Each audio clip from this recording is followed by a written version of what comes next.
il y a des années, dans un quartier vivant où les tissus séchaient, encore aux fenêtres et où les femmes parlaient plus fort que le vent, vivait une jeune fille nommée Mariam. Depuis toute petite, elle avait un don pour transformer un morceau de pagne en quelque chose de magique. Tandis que les autres filles jouaient dehors, elle préférait s'asseoir à l'ombre, un fil entre les doigts, et observer comment la lumière traversait la toile. Sa mère disait souvent « Ses mains ne cousent pas », elle prie. À 12 ans, Mariam reprenait déjà les habits usés de ses frères. À 15, elle cousait des robes de baptême pour le quartier. Et à 18, tout le monde la connaissait sous le nom de Mariam la main douce. Ce n'était pas qu'un surnom, c'était presque une légende. On disait que ses créations portaient chance. Les femmes affirmaient que, quand on portait une robe cousue par elle, les disputes dans la maison s'apaisaient, les mariages tenaient le mieux, et les enfants dormaient plus longtemps. Mariam riait quand on lui disait ça, mais quelque part elle y croyait un peu. Son atelier n'était qu'un coin de table dans la cour familiale, sous un abri de tôle. Le bruit de sa vieille machine à pédales accompagnait le chant du muezzin et les cris des enfants. Ses parents, commerçants modestes, l'aidaient du mieux qu'ils pouvaient. Sa petite sœur, Hawa, passait ses journées à lui, tendre les épingles ou à noter les commandes dans un vieux cahier. Leurs rires emplissaient la cour comme une chanson douce. Mais derrière cette lumière, il y avait la fatigue.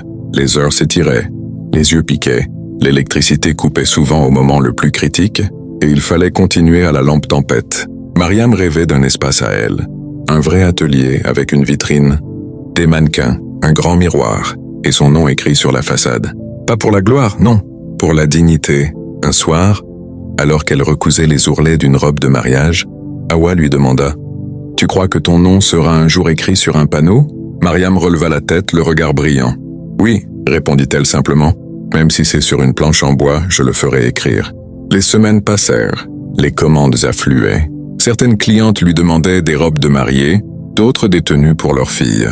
Elle économisait chaque franc, glissant les billets soigneusement, pliés dans une boîte en fer sous son lit. Peu à peu, la boîte se remplit. Puis un matin, elle se dit « C'est le moment ». La recherche d'un local commença. Ce fut un parcours d'obstacles. Les loyers étaient déraisonnables, les propriétaires exigeants. Elle visita des pièces sans fenêtres, des couloirs trop étroits, des entrepôts pleins d'humidité. Chaque fois, elle rentrait déçue, mais pas découragée. Un jour pourtant, alors qu'elle rentrait du marché, elle aperçut une vieille enseigne poussiéreuse. Alloué contacter le propriétaire. La vitrine était sale, la porte grinçait, mais l'espace était vaste, baigné de lumière, exactement comme elle l'avait toujours imaginé. Le propriétaire, un homme affable au sourire permanent, lui proposa un loyer bien inférieur à ce qu'elle avait vu ailleurs. Mariam eut un instant de méfiance, mais la joie recouvrit tout. Elle signa. Ce soir-là, elle rentra chez elle, le cœur battant. Elle embrassa Hawa et murmura « Le rêve commence ». Les jours suivants furent une fièvre d'activité. Les amis, les cousins, tout le monde prêta main forte. On nettoya, on repeignit, on installa les tables de couture, les miroirs, les mannequins, les cintres. Les premières robes suspendues brillaient sous la lumière neuve. Hawa accrocha une petite pancarte au-dessus de la porte. « Maison Mariam Couture, la main douce ». Quand Mariam vit son nom écrit pour la première fois en grand, ses yeux se remplirent de larmes. Elle resta debout devant la vitrine, muette, le cœur gonflé de gratitude. L'ouverture fut un succès. Les clientes s'affluèrent, des rires, des compliments, des tissus colorés. L'air sentait la lavande et la cire. Les ciseaux cliquetaient, les fils d'or luisaient sous la lampe. Mariam travaillait avec une précision tranquille, chaque geste chargé d'amour. Mais parfois, au milieu du brouhaha, un silence étrange s'installait. Une cliente somnolait en essayant sa robe. Une autre, sans raison, éclatait en larmes devant le miroir, avant de sourire, confuse, en disant « Je ne sais pas pourquoi, je me sens juste soulagée ». Au début, Mariam trouvait ça attendrissant. Puis ce fut troublant. Chaque semaine, quelqu'un pleurait. Et chaque nuit, à la fermeture, quand elle balayait le sol, elle entendait comme un léger murmure, si bas qu'elle croyait l'avoir rêvé. Elle pensa d'abord que c'était le vent qui s'infiltrait sous la porte. Mais un soir, alors que tout le monde était parti, elle entendit distinctement une voix de femme, faible, brisée. « Ma robe ? Où est ma robe ?» Mariam sentit ses doigts se figer. Elle posa le balai. Son souffle se coupa. Elle fit un pas puis un autre. Rien. Le silence retomba. Elle tenta de rire. « Je deviens folle », pensa-t-elle. Mais la nuit suivante, la même phrase résonna. puis encore la suivante. Le matin, elle demanda à Hawa si elle avait déjà entendu quelque chose. « Non », répondit la jeune fille.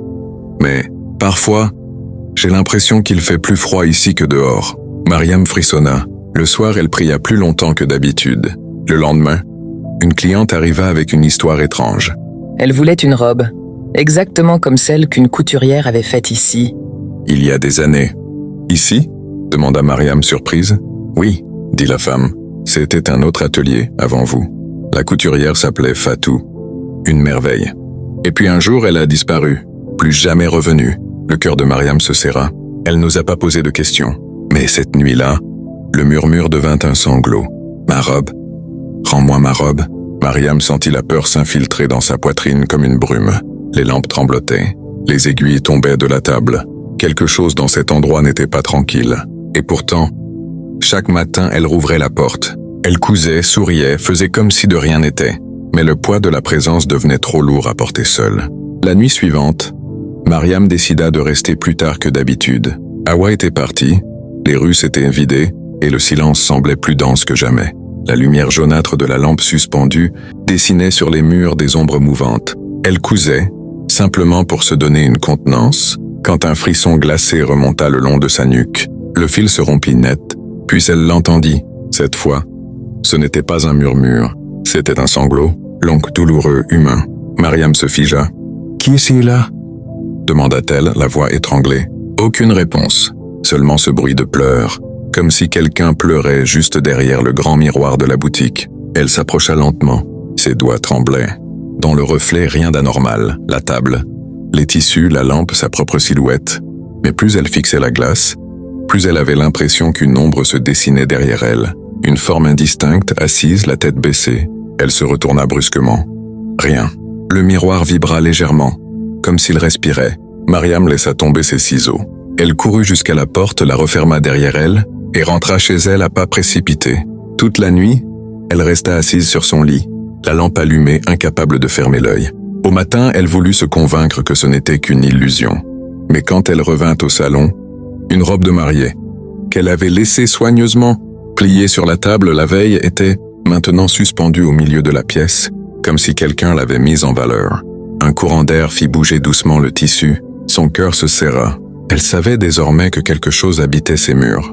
Pendant plusieurs jours, elle travailla avec la peur au ventre. Chaque bruit devenait suspect, chaque reflet lui donnait le vertige. Pourtant, les clientes continuaient d'affluer inconscientes du malaise.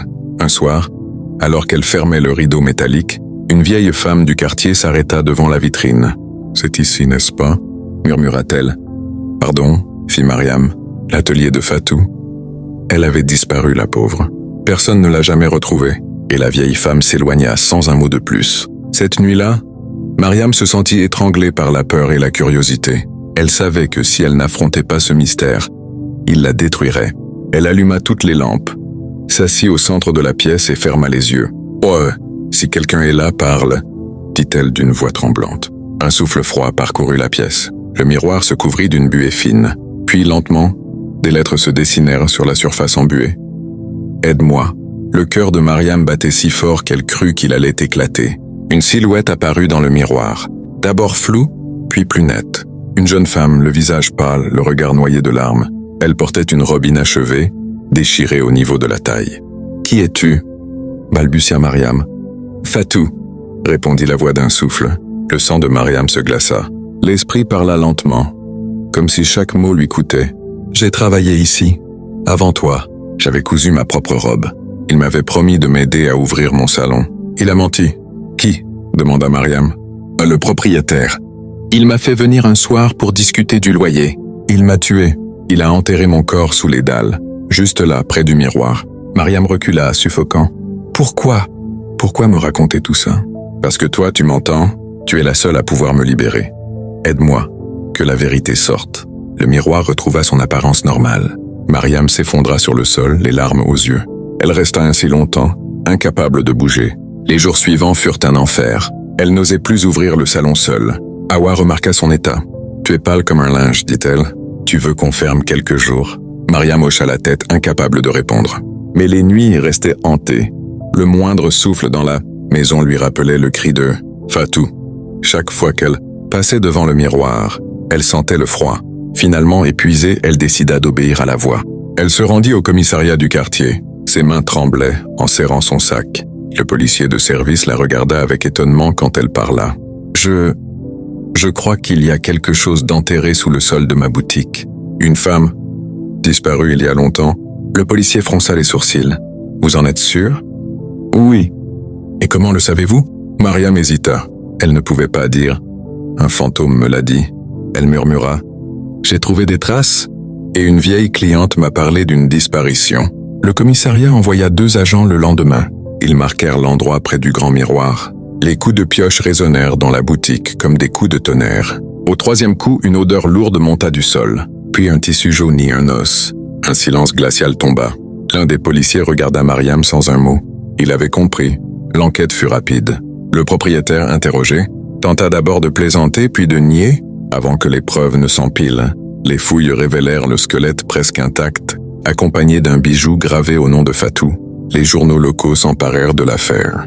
Le corps d'une couturière retrouvée sous un atelier après des années. Mariam ne chercha pas la lumière. Elle resta à distance, bouleversée, vidée. Quand elle rentra ce soir-là, elle alluma les lampes du salon, s'assit devant le miroir et murmura « C'est fini ». Il a été arrêté. La surface du miroir vibra légèrement. Une lueur douce se répandit. La silhouette de Fatou apparut paisible cette fois. Elle souriait faiblement. « Merci », dit-elle. « Grâce à toi, je peux partir. » La lumière s'effaça et la pièce redevint normale.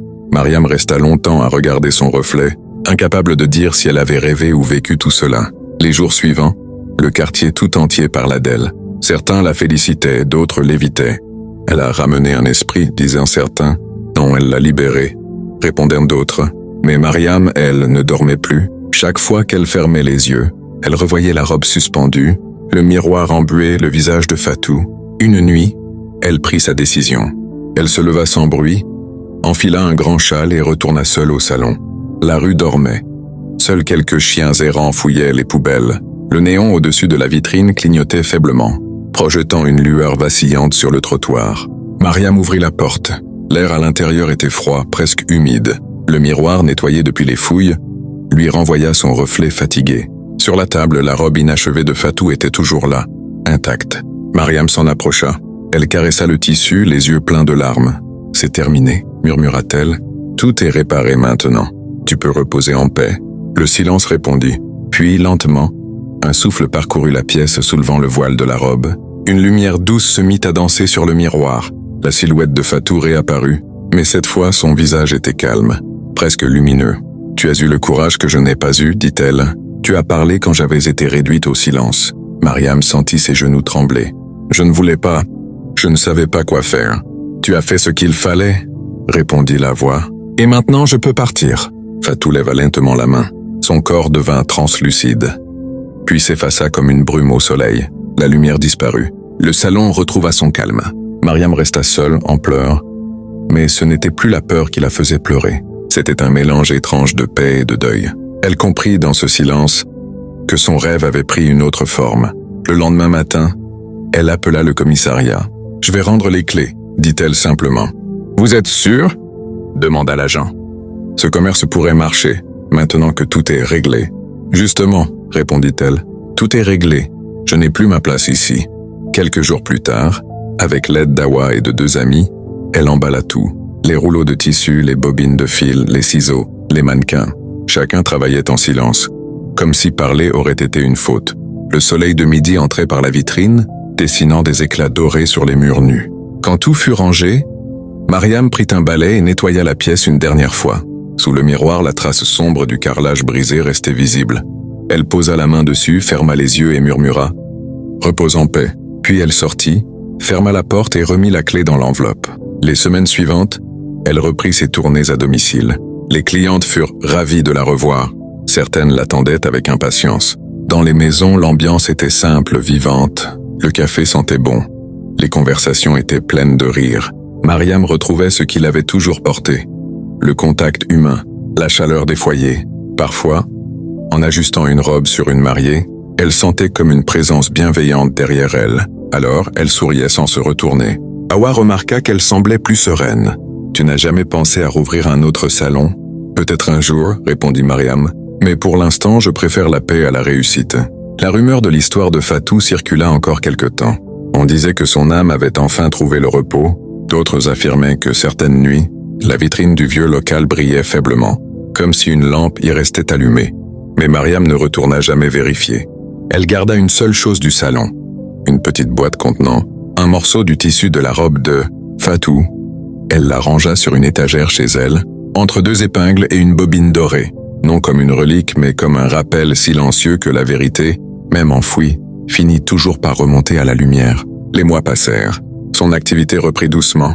Les mariées riaient sous ses doigts. Certaines s'endormaient en quelques minutes pendant qu'elle cousait, paisible, comme si ses mains apaisaient les âmes autant que les tissus. Un soir, alors qu'elle terminait une commande tardive, Hawa lui demanda « Tu crois que c'est fini maintenant ?» Mariam leva les yeux, sourit doucement. « Oui, Hawa, c'est fini. » Elle ferma son sac de couture, se leva et regarda le ciel à travers la fenêtre. Une étoile brillait, seule, immobile. Elle eut envie d'y voir un signe. Peut-être que c'était Fatou qui lui disait adieu. Les jours reprirent leur cours normal. La vie redevint simple, pleine de petites joies. Et si parfois, le vent faisait teinter la boîte posée sur son étagère, Mariam n'avait plus peur. Elle savait qu'il ne s'agissait plus d'un appel au secours, mais d'un merci. Et vous, si cette histoire vous a touché, n'oubliez pas de vous abonner à la chaîne pour ne manquer aucune des prochaines histoires. Laissez un commentaire pour partager ce que vous avez ressenti. Et surtout, souvenez-vous, certaines vérités dorment longtemps, mais elles ne meurent jamais.